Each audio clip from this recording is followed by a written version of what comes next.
The scene shifts to Miho, whose head is near a device that issues a warning. Warning.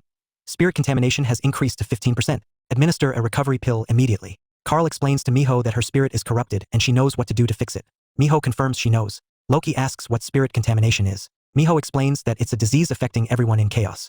Simply by existing in chaos, one spirit becomes contaminated. When the level reaches maximum, it's the end. The only thing that can stop the contamination is the horn of the two-horned beast, the one she gave James. She mentions that everyone needs them, and she thanks Loki because she got one thanks to him. Carl then says he will scan Loki. He points a device at Loki which features an eye-like symbol. After a moment, a voice comes from the device, displaying a strange symbol and saying, "Contamination level cannot be measured. Contamination level is 0. Carl and James are both astonished. James checks the device, which clearly reads, "Contamination level 0%. Carl smiles and takes Loki's hands, saying, "It's all right, I understand. There's no problem with you. And here, take back the stone you gave me, the Fallen Soul Stone." Loki asks if Carl doesn't need it. Carl replies, "The Fallen Soul Stone is not something you can just give away. Loki, the messenger of Nokium.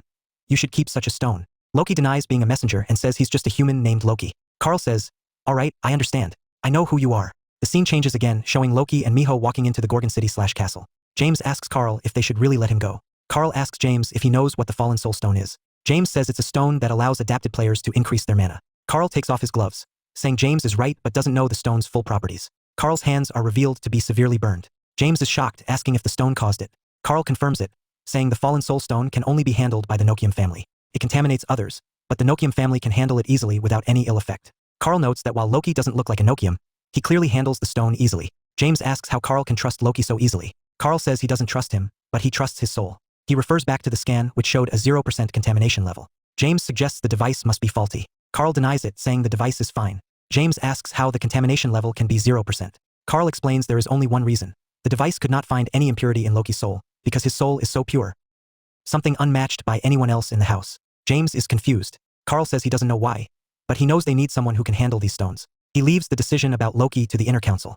James says it seems that the current condition of their lord is somehow connected to Loki. Carl dismisses this but then stops himself, saying, "Wait, you were trying to distract me. I clearly heard that girl say you took a bribe. I remember the name James, and you are the only James the first know." James panics. With this, our scene also changes. We are now seeing our Loki and Mino wandering in Gorgon town. Loki says that this place is very strange. And also, someone has put a burden on my shoulder, which is none other than this girl. We can see Mino's face looks quite strange. Loki explains that she was trying to enter illegally. Because of this, the officer, Cal, was going to punish her severely. But thanks to me, they didn't do much to her. They just used a bit of their legal court's power on her, which has made her go a little crazy for a while. Loki leaves after saying this. He is shown standing in one place, asking someone if there is a blacksmith here who is quite good at his job. A man below overhears Loki and is not just listening, but also focusing on Loki's spirit sword.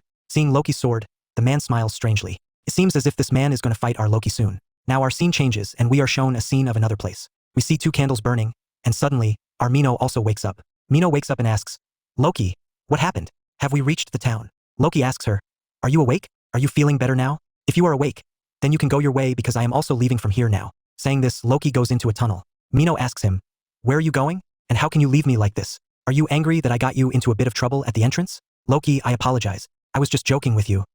Listening to Mino, Loki says, "You brought me this far. You helped me a lot. That is enough for you now. If you stay with me beyond this, you will only be a burden on me." Saying this, Loki turns back and stares at Mino, saying, "You cannot stay with me any longer because you and we are both very different." As soon as Loki says this, we see Mino. Loki is imagining her as a skeleton because he knows that he is alive here, but all the other people have been killed. Then our Loki tells her to leave from there and says, "Okay, then I am also leaving now." Saying this, Loki starts walking forward. Suddenly, we see Mino, who is standing in the sun and is very angry. Gritting her teeth, Mino suddenly gets angry and shouts, "You scoundrel, how dare you? You don't know anything about this place, yet you are walking ahead alone like this. You don't know anything. So, I think you will create some big trouble here." Loki tells her, "If I don't know about this place, then I will ask people." Mino says, "If you want to ask people, then you can ask me." Listening to Mino, Loki keeps looking at her, and then he tells her that he is looking for a dream demon. Let me tell you all, our Loki is currently looking for the dream demon who built his tower. That means our Loki is looking for the dream demon Malak. Mino looks at him and says, "Okay, then, I have an idea by which you can find that dream demon. She knows a place where they might get some information.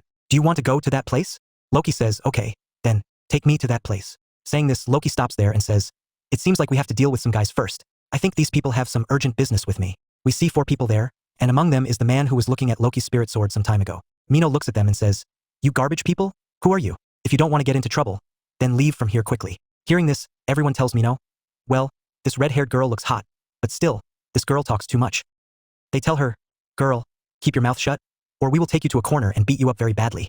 Saying this, those men call a 12-year-old guy there. They say that he is their junior. If she talks back in front of him, then he will break her mouth. So everyone says, now quickly give your sword into our hands. Only then will our junior spare you. And don't think that we are looting you here. The thing is that you are passing through here, and this place is ours. Because of this, you have to pay the toll, and in exchange for the toll, we will take your sword. Listening to all their nonsense, Loki tells them, what nonsense are you talking about? Get lost from here quickly.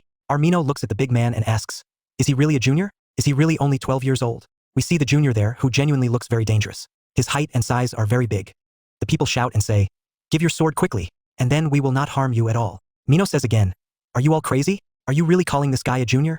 Because of Mino saying this, the junior gets very angry, and he goes straight to attack Mino. He has a dangerous axe-like weapon in his hand. With it, he attacks Mino. The junior says, you little girl, you have insulted me a lot. Now I am going to punish you here. As soon as he says this, we see Mino. Something like a flash of light goes past her side. It's not a light, but our Loki's attack. Loki has made a very simple attack here. And this simple attack is so dangerous that it has separated the junior's hands there. The attack, after cutting the junior's hands, hits the building behind. Because of this, the roof of that big building, that house, is also destroyed, and the junior has also fallen to the ground. After defeating him, Loki says, why do people here talk so much? Seriously, listening to their chatter is driving me crazy. Now Loki points his sword at the remaining 3 people after defeating the junior and says, if you also want to fight here, then come quickly. I don't have much time. That's why I want to finish this fight as quickly as possible. As Loki says this, we are shown the junior who is lying on the ground and crying. Seeing their junior suffering like this, his companions also start shouting. They all say, what have you done to our dear little brother? You scoundrel. You killed our little junior. They all are saying very bad things to Armino and Loki, and these fools do not know that their junior is alive. Only his hand has been cut. So all of them get angry and go to attack Loki. And then our Loki also draws his sword, and perhaps he has used a step attack toward the front. We only hear the sound of a big explosion here.